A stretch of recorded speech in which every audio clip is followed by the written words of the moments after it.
We have one more alert. There we go. Good evening, everyone. It is Trending Thursday. How you doing? Lots of stuff trending.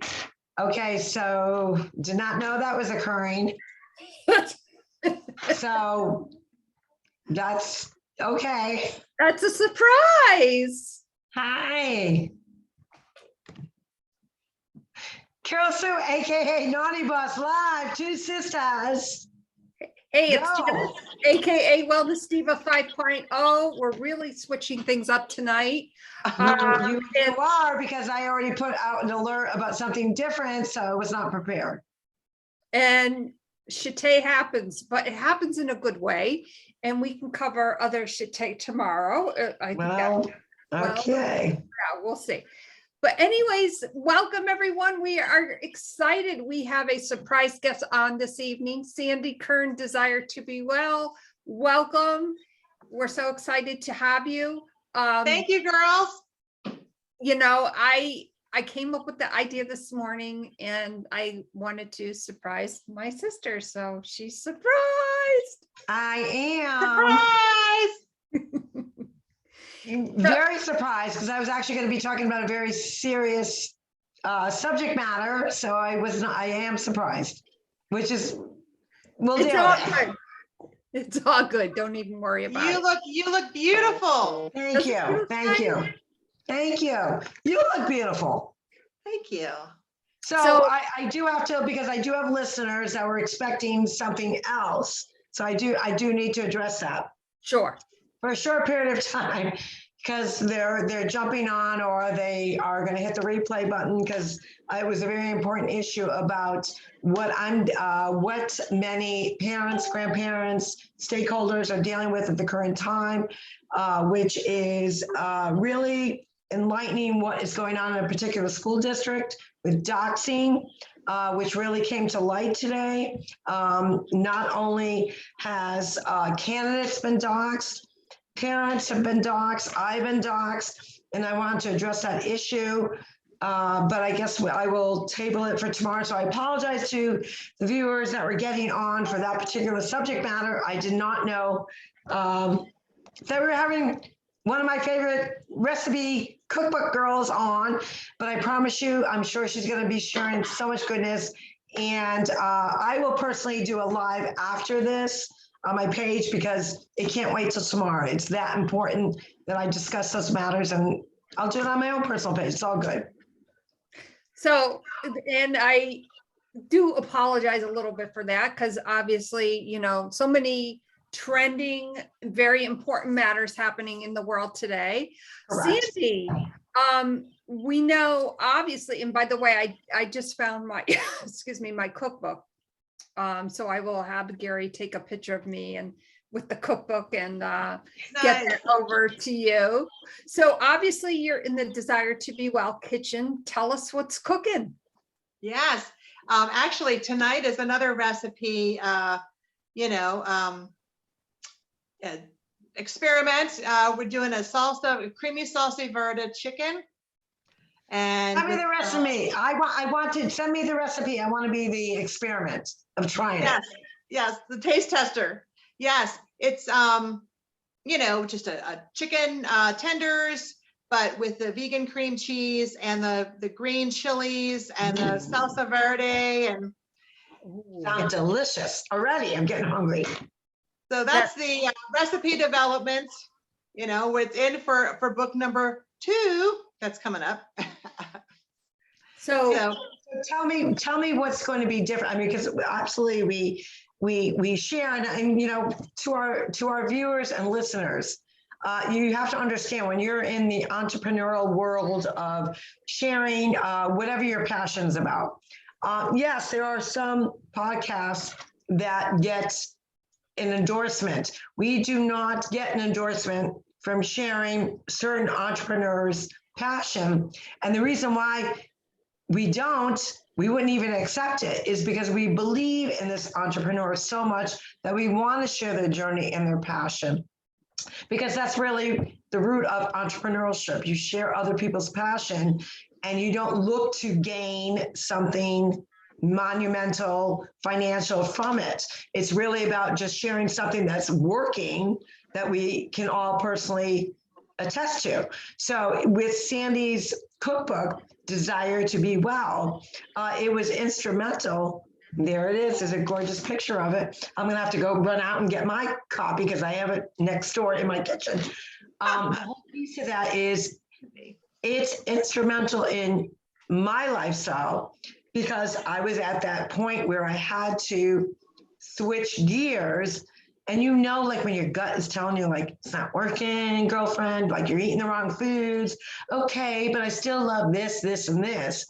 And then you come up with this cookbook that has all this, this, and this that I love, but in a healthier version. And we talked about the whole healthier version concept, which sounds like you're downplaying the goodness of a recipe, which is not true. Right. It's not true. We found that out with the pumpkin pie, didn't we? We absolutely. And a lot of people don't, when they hear the healthier version or a gluten-free version or a vegan version or a plant-based version, they think of, oh, it so could not live up to the expectations of the recipe that I know, which is a disservice to someone like you that worked really hard to figure out scientifically and recipe measurements and, you know, like doing the do to get the good. So you got to do the do to get the good and the get, and you did it all. Yes, and you know what? That was just, you know, out of desperation. You know, once they tell you, like, wow, you have all these food sensitivities, and you know, you're not going to heal your health unless you get rid of those. Oh, by the way, it's a laundry list of this many things that you need to remove from your diet, which is everything that you were eating. And it's a very, you know, it's traumatic to have to radically change, you know, how you do things. And so learning how to cook all over again, learning how to recreate my favorite foods. And the latest, this is going in book 2, but my latest is my mother's cheesecake recipe. And that was very sentimental and dear to my heart. And I haven't had it in 8 years since I had to change my diet, you know, which was 8 years ago. It just was too emotional of a, you know, because there's so much emotion tied to food. And we say food is love, food is medicine, but it really is. And the emotion behind my mother's famous cheesecake, I don't know, it just kept me from trying to make it, but I did it. I recreated it, and every mouthful, you know, it tastes like kissing my mom. You know, it's sweet, and everything was, you know, I mean, a grain-free, number one. The crust is grain-free. It's made with dates and pecans. Right. A lot of people don't realize that you could actually, I think that's the missing link that people, like, how can you make a pie crust not out of flour? Right. This was like, you know, yeah, it was awesome. You just do it in your food processor. You just, and it's done. And the, you know, vegan cream cheese is made from plant proteins. So it's, you know, it's healthy. You're getting more plants. Then, you know, the coconut yogurt and the vegan sour cream and the homemade vanilla, you know, you can't get better than that. So this really was a triumph for me. And it just completed my whole food, you know, homage to my mom. The first book had our apple crisp. Oh, sweet. And then this book's going to have the cheesecake in it. So I'm really excited about that. Wow. You know, Cool. Sandy, you mentioned, you know, obviously the emotional attachment to food. And when we chatted, I don't know, it was about a week or so ago when you had, and I always say delivery charges to North Haven, haha. And I think we chatted that day and you were explaining that more in depth to me, but I'm curious to know, you know, a lot of people that have that emotional attachment to food, sometimes, you know, they just have to have it the way they have to have it, even though they know it's not good for them. What would be, and Carolson and I have often talked about this, what would be a recommendation for you to someone who is so attached to that unhealthy version of something that they are supplying their body with, and it's not good for them? Well, Janice, you and I both went to IIN, the Mhm. Institute for Integrative Nutrition. So the base of our health coaching practices come from the same place, the same origin. Mhm. And what they taught us there was to crowd out. Mhm. So if there's something they're not going to give up, like say they like 3 donuts for breakfast, right? They love their 3 donuts. Why not try a banana first and see how hungry you are? Maybe you only want 2 donuts, or maybe only 1 donut, or maybe you're good with the banana. So, you know what I mean? Like, it's just crowding out some of the bad things. That's a good way to get started. When somebody is afraid to give up something that they are used to eating. Family recipes, I always say, the desire to be well recipes, you're not compromising taste, texture, or tradition, because you're not. I have standards, and I won't compromise the flavor. You don't. I mean, I think that's a testimony to all the recipes thus far that I've tried. You do not compromise on the flavor. It's there. It's rich. It's satisfying. If you didn't know what you don't know, and you just like you said, you don't talk about it. You just bring that recipe. You bring that pie. You bring that ricotta, different ricotta, rollatini, whatever it may be. You bring it to wherever you're going, and you just don't say anything. This is what I brought to share. Loaves and the fishes, enjoy. You're going to love it. You're going to love it. And most people, I think the key piece, or I wouldn't say the key piece, but I think that from the public's perspective, when you say healthier version, even label it vegan, vegetarian, plant-based, whatever it may be, they're automatically saying, ooh, it's not going to taste the same. And they're so wrong. Most people are so wrong. The feeling is, wow, this is going to be really subpar in flavor. And again, back to this, I have standards, and I'm not going to eat something that isn't good. I'm not going to eat something that doesn't fit the bill. I mean, you can just have a salad if you're going to do that, but you want to make something that's that's craveable, that's sustainable.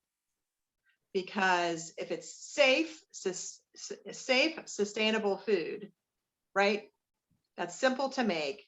It's a recipe for success. And that's just, if you can keep yourself happy, keep those cravings at bay with something that's a little healthier, less inflammatory, more in line, with the healthier lifestyle, yet not have to deviate and cheat and compromise your health, it's a win. Yeah, definitely.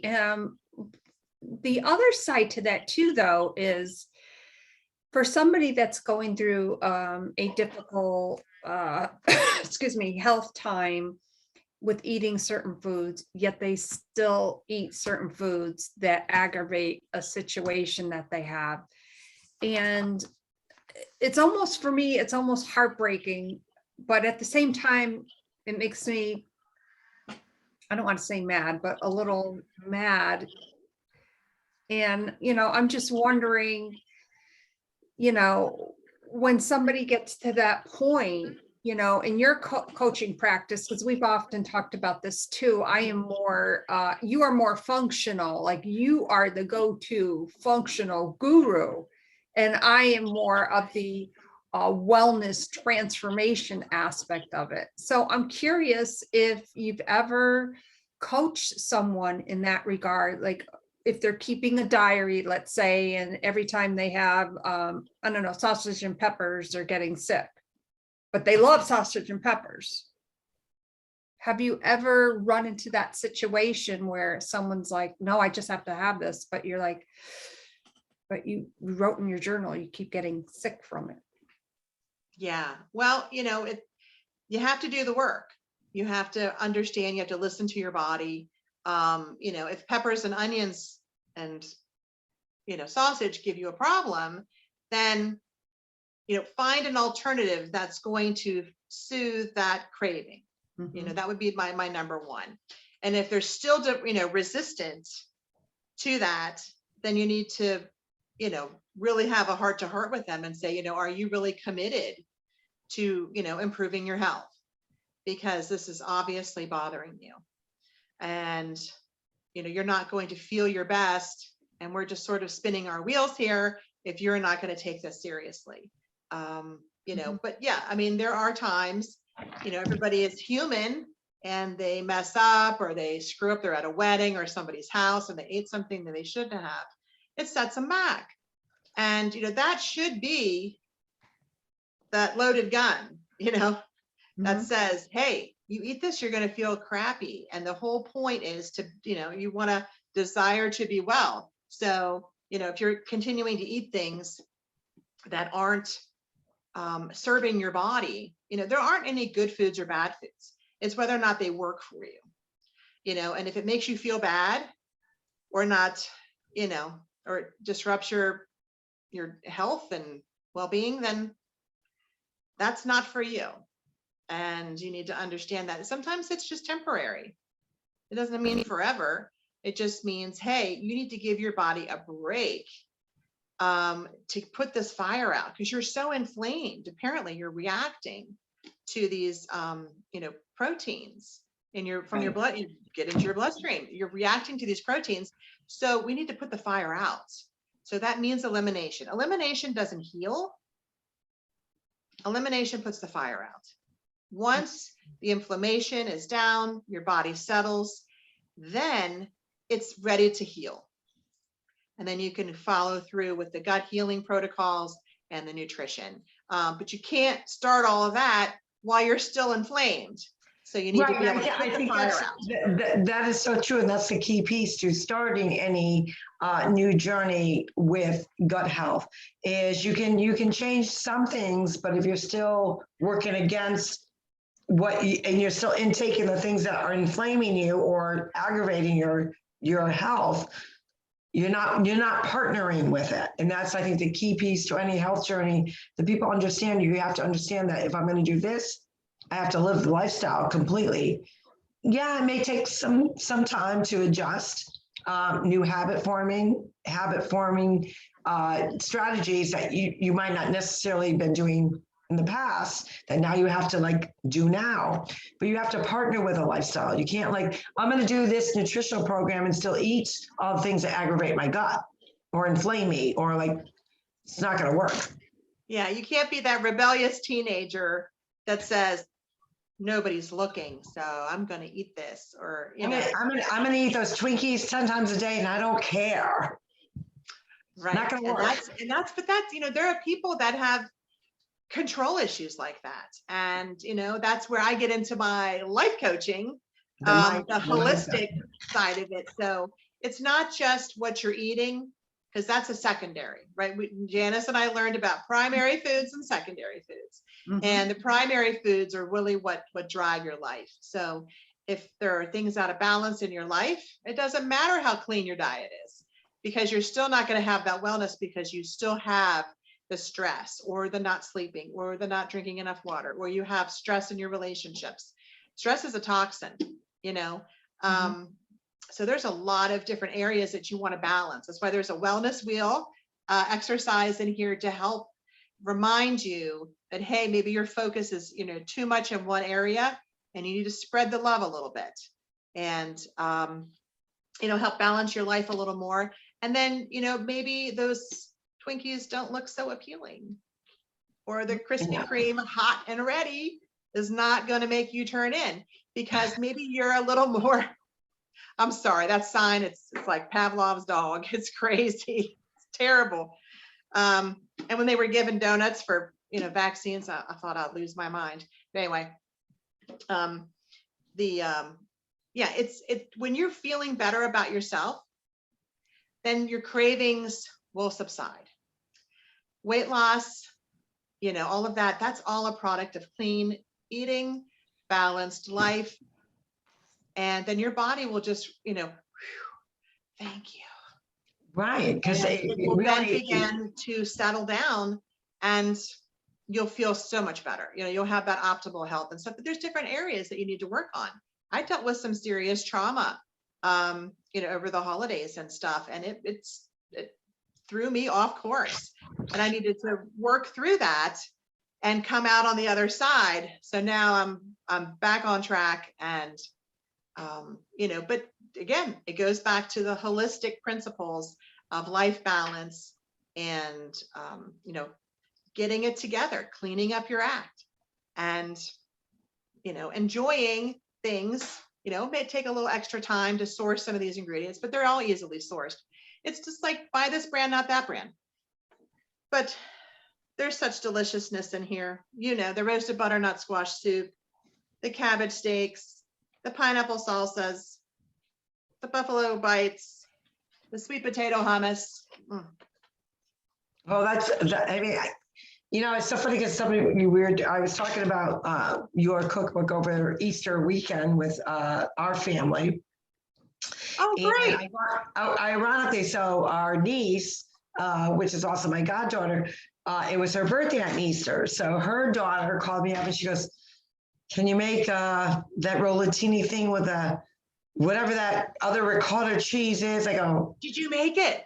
I did. So I surprised it. And I actually was doing, the funny thing about it was I could not normally find a really good frozen, very thin eggplant if I can't roast it and cut it thin myself.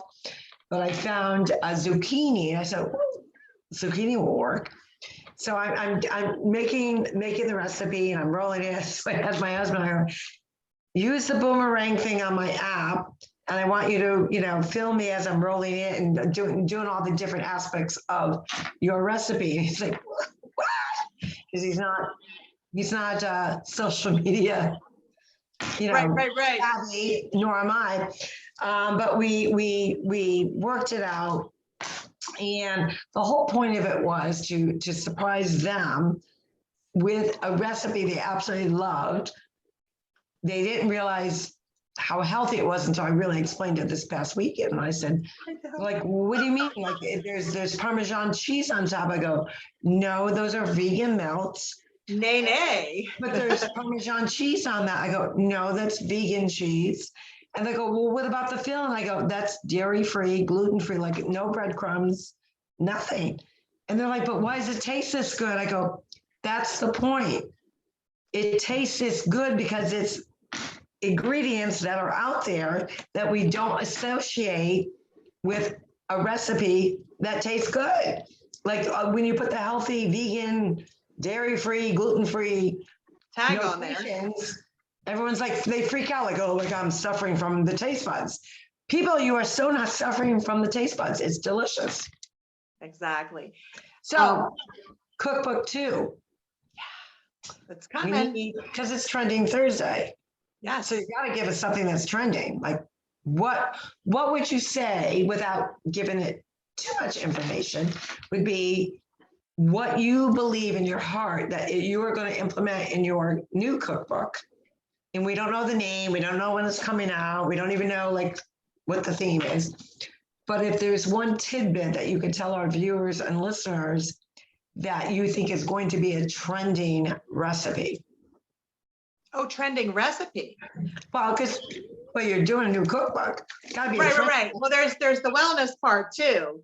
All the food is amazing. A trending recipe could be a wellness, very good recipe though.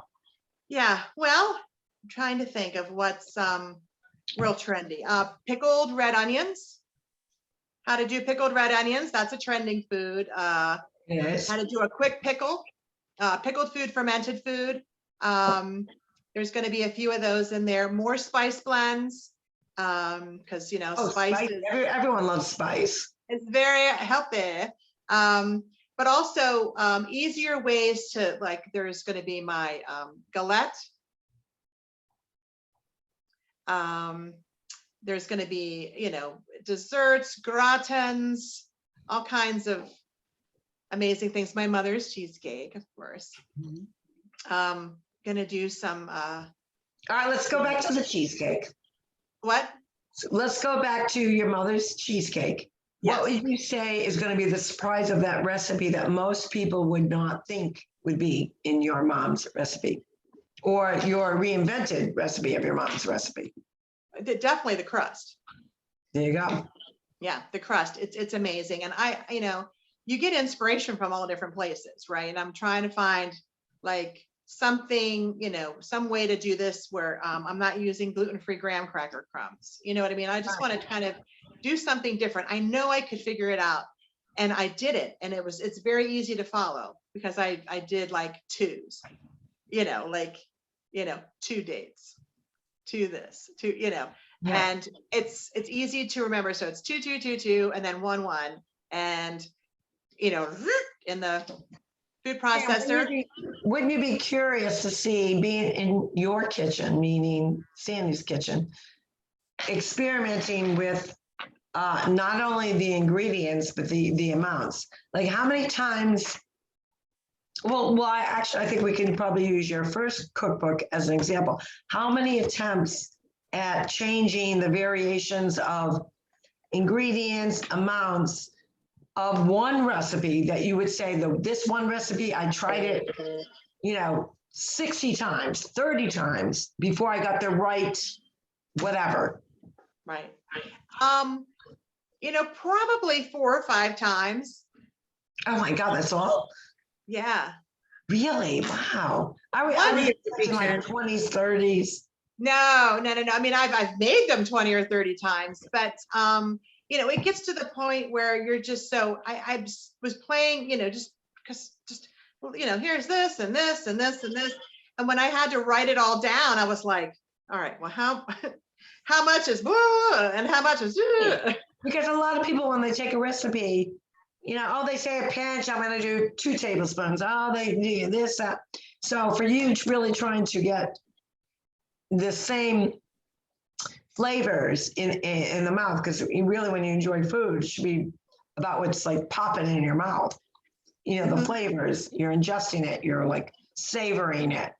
And for you to kind of figure out the quantity of a certain ingredient to match pretty much the same recipe, that maybe not necessarily the healthiest version. So there's a lot of yeah, and there's a lot of epic fails too. Well, yeah, that's what I want to get to. I'm like, how long? What was the longest recipe that you're like, damn, why can't I get it right?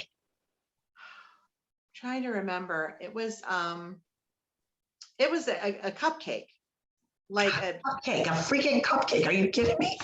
Yeah, because cooking, it's in the book. It says baking is science, cooking is art. Oh, so, I never thought about that. Baking is yeah, it's right here. Cooking is baking is science, cooking is art. Oh, cooking is art. It's right here. I'm gonna have to. Yeah, it's in your book. You're right. It's in your book. That's why it sounds familiar. Yeah. Baking is science, cooking is art. So chefs and artists need lots of tools. And that's why I also have the Stocking Your Wellness Kitchen, which is so fun. Just gathering things as you go to keep your kitchen up. One of the things I wanted to mention was that there's a little branch growing in my business, and it's with the autism community. So it's such a beautiful thing to know that my book is helping these parents. Children with behavior issues, specifically autism, need to have a gluten-free, dairy-free diet. And a lot of these doctors are not making these recommendations for these children. They need to be off of dyes. They need to be off of processed foods. But the parents, maybe aren't used to cooking. Maybe they're new to cooking. They don't know how to go about doing that. The kids are resistant.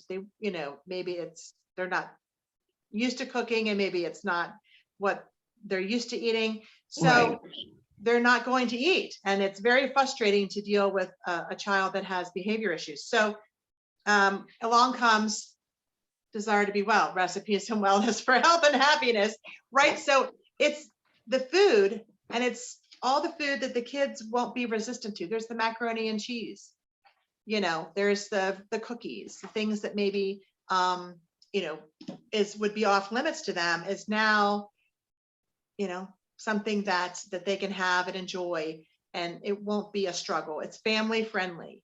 so that everyone in the family will give it a thumbs up. You know, you've served it to your big family and everybody gives it a thumbs up. So it is a family friendly way to, you know, give everybody what they want and what they need. So, Absolutely. Love that. yeah. So that's a fun thing that's come from this. And think about casting the broader net. Well, that's really helping, you know, another segment, another, you know, part of our world that needs support. So it's makes me happy. And I'm going to be doing cooking videos to help, you know, show the parents like how simple this is to do, you know, whip up something real fast that will be safe and satisfying for their children and families. So That's awesome. yeah, through the Behavior Works, it's a holistic autism therapy center. So, and she treats. That's amazing. Ironically, we had a guest speaker on that was actually talking about, you know, where the parent, and we talk about that often on our podcast. You know, the parent is the first indoctrination, if you will, of all things learning, whether it's health, wellness,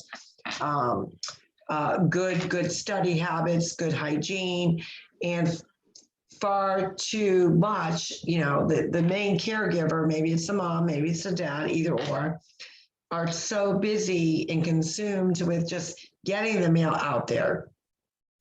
They're not really showcasing and mimicking a good, healthy lifestyle because they're too busy, you know, managing all these multiple hats that they're wearing and just getting the food on the table.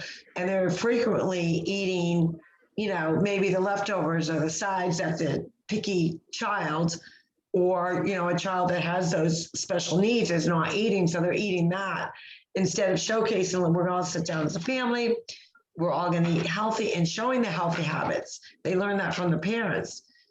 And I think you're going to do a great service to those moms that are and dads that are dealing with those issues with kids and really showing, because she actually brought out, I think the age was 3 years old where they've already developed, a child is already developed at 3 years old, their kind of their habits of eating. Isn't that what she said yesterday, Jan? I think so. Something. Yeah, it was about 3 years old where they learn their behavior with foods, just out of habits out of repetition. So if you have a mom that's like, you know, the kids, you know, acting like children do is, you know, whatever, and you're trying to manage some other piece, and you throw, well, just eat the Cheerios, eat the Fruit Loops, have a bag of Cheetos. I'm like, I'm busy. And then getting to the meal, and then you have that picky child. It's like, you know, the texture is weird, or I don't like the flavor. All right, I'll just eat it, and you can just have a, you know, Kraft macaroni and cheese. So it really, I think you're gonna actually touch upon an area that most moms and dads are not really thinking about. Yeah, so it's you know, like I said, it's a safe, sustainable way to make everybody happy. It's a safe place to land because it is so familiar. A lot of the, you know, most of the recipes are very familiar, and that way it's not so much of a shock or transition, because why are people all know that they should eat better, you know, but why don't they? Because it's different. It's scary. It, you know, maybe it tastes weird, you know, that kind of thing. They're very, you know, and some people will say, well, it's just food, you know, eat to live, don't live to eat. Well, that's easier said than done, because, you know, that is the main reason why people are resistant to changing their diet. And so I'm hoping that, no, this isn't a book of kale salad, but this has food in there that is so satisfying and traditional, and yet using the healthier ingredients. And there's a whole chapter in there. It's like, okay, you don't want to use the ingredient that's listed in the recipe. Here's 3 or 4 pages of the swaps. you can try this. If you Right. don't want the carbs from this, you can do zoodles. You can do hearts of palm pasta. If you want to add more protein, you can do the chickpea pasta. It's all in there. Right. The dairy substitutes, the flour substitutes. There's all the different, there's the coconut flours. There's, there's a 1-to-1 blend that I use. There's, coconut flours, there's almond flours, there's cassava flour, describing what those are, how to use them. So if you don't like one, there's plenty of other options for you to try. And that's another thing is, I've lived this life for 9 years now, and I've seen it, tasted it all. And Well, one of the things I absolutely love is what you're actually describing, which is really unique in your cookbook, is that you do understand, everyone's taste buds are different, or they may be coming from a different aspect of trying to go less on my carbs, more on protein, and you are providing a very realistic exchange in the recipe, which is like a no-brainer. You don't have to think about it. You say, okay, well, wait a minute, I really like that recipe, but I'm not doing carbs. What can I do in exchange for that? Oh, I don't have to think about it. Sandy's already figured it out for me. I just have to write it down on my grocery list and go buy it. And I think that's the piece that's very unique and lovely about your cookbook. thank you. That is awesome, Sandy. We can't wait for your second cookbook to come out. Obviously, we know that you'll let us know when that publication date is. Very excited about that. And this is Ta-da! cookbook.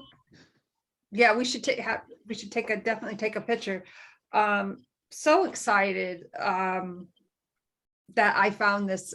It was lost in transition from upstairs to From downstairs. your office, right. Right. And I'm like, where is that cookbook? So Desire to Be Well, Recipes and Wellness for Health and Happiness. And it really is. So I'm gonna see, I'm gonna see if I can screenshot. I don't know How if can we get Sandy's book? well, hold on, we gotta get this picture first. One thing at a time.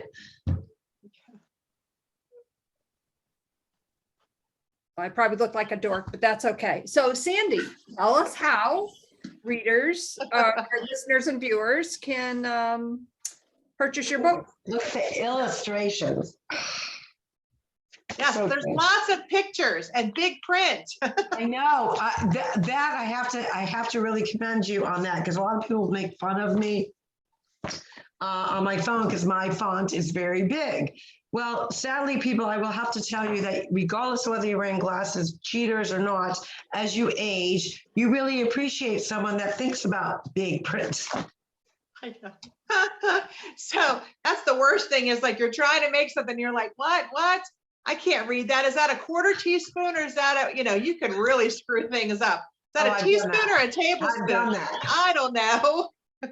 So, but yeah, no, you can go to my website, desiretobewell.com, and you can order through there. You can also hit up Amazon. It's available through Amazon. But if you want it autographed, you can shoot me a message there. Yes. Oh. Mhm. Mine's autograph, people. Just saying. Yeah. And you can get that through my website, and I'll sign it and ship it right out to you. It's all done through PayPal. There you go. Yay, Janice, that's hers. So yeah, so there's two ways that you can get that, and I hope everybody picks up a copy, because it really is, it's more than a cookbook. This is a wellness guide. This is, a story of hope in here. It talks about my journey. It talks about how to stock your wellness kitchen, conversion charts, healthy swaps, 187 pages of information and inspiration. Oh, I love that. And you have to add a labor of love. Yes. It's absolutely a labor of love for those that you want to share the desire to be well. I mean, that's what you're ultimately sharing with people, and it's awesome. And Yes. what people, and I want people to understand too, like Sandy took all these photographs. These are your actual recipes. They're not, it's not a stock You photo. didn't hire some like, photographer. Nope. I used a template. I did everything myself. I self-published, did all my photos, even the cover. I didn't realize that piece. I don't know why I didn't catch that part. Yep, self-published. So it's, Awesome. I did everything myself, Amazing. but I had help from your sister. I know that. She was my pusher, my prodder, gave me the confidence to go forward. She said, Sandy, I want to help you write your book. I want to help you publish your book. Let's go. So she's the one that got me started. And that was like a miracle. Amazing. And really is now, if most people, when they get it, they will see the bestseller seal on it. Because that's really important too, from an entrepreneurial perspective. I am so proud of that. I sold a book last month in Denmark. I'm an international best-selling author. It went to number 4 in Canada, number 7 in the UK. I'm selling in Europe, all through Europe. And of course, it went to number 1 in 9 different categories here in the US. So it's international bestseller. Wow. Congratulations. We're so happy, Thanks. Sandy. And we can't wait to have you back when we both know about it. And I want to thank everybody for being on tonight. Carol Sue and I will be on tomorrow morning. Tonight's the Thursday. Okay.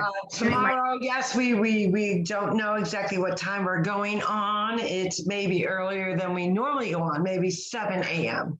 So I have an early appointment, and you never know with Two Sisters who's coming on, what time we're going on, and we adapt. And that's the beauty of it. And on that note, Sandy, thank you so much for being with us this evening. And we know that you have something tomorrow morning as well. You're going to be on the local radio station again. Yeah. So we can't wait to hear about that. I'm making the creamy, dreamy mac and cheese. I'm going to spoil my my friends that are DJs and showcase how amazing a gluten-free, dairy-free mac and cheese can be. It's going to blow their minds. Oh, and I think Carol Sue's made that before. It is So very good. delicious. And on that note, we want to thank you all so much for being with us tonight. Thank you, guys. And you're very welcome. And my name is Janice, and AKA Wellness Diva 5.0, and I'm with Two Sisters of this Carol, so AKA Naughty Boss, live on this Trending Thursday, here live with Sandi Kern. Go get your cookbook. You will not be disappointed. We will see you tomorrow. Not sure what time yet. Early in the morning. You're all early risers. I am. I know you are too. With that, good night. Have a good day. And we will see you tomorrow morning. Take care, everyone. Bye, everyone.